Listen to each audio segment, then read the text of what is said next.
যারা মাহফিলে কথা বলে, ময়দানে কথা বলে, ইসলামিক দায়ী যারা, তারা অনেক সময় অনেক বেশিটা অঙ্কের টাকায় তারা সেখানে গান, এবং মাহফিলের আগে টাকা পরিশোধ না করলে কারো কারো বিরুদ্ধে এরকম অভিযোগ রয়েছে তিনি মঞ্চে যাচ্ছেন না।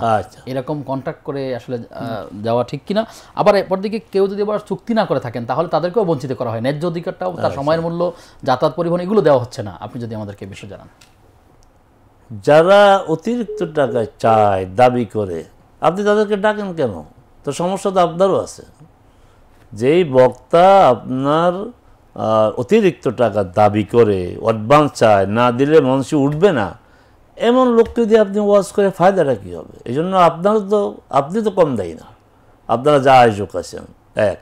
আর যেটা আপনি পরে বলছেন, এটাও আমরা শুনি যে যদি চুক্তি করে না যাওয়া হয় তাদেরকে যে সম্মানই দেওয়া হয় এটা খুবই অসম্মানজনক এবং অনেক সময় প্রতারণা করা হয়। আমি আমার এক পরিচিত বক্তা বলছেন যে আমাকে সে বান্ডেল ধরে দিয়েছে, উপরের দিকে কিছু 500 টাকার নোট, নিচের দিকে কিছু 500 টাকার নোট, আর মাঝখানে ওই সাইজে কাগজ কেটে দেওয়া হয়েছে।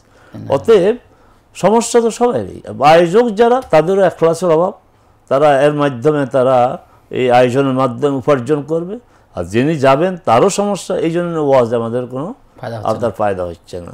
এই জন্য যারা ওয়াজে যাবেন তারা যাবেন মানুষকে আল্লাহর দ্বীনের কথা শোনাবেন, এখলাস থাকবে, নিষ্ঠা থাকবে।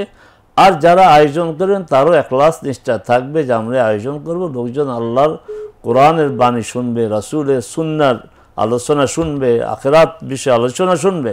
আপনারা যেই লোকটি আসছে কষ্ট করে, এই সময়টা অন্য কাজও করতে পারতো, তা আপনারাও তাকে যথাযোগ্য সম্মান দিবেন, মর্যাদা দিবেন, সম্মানের সাথে সম্মানিটা দিবেন।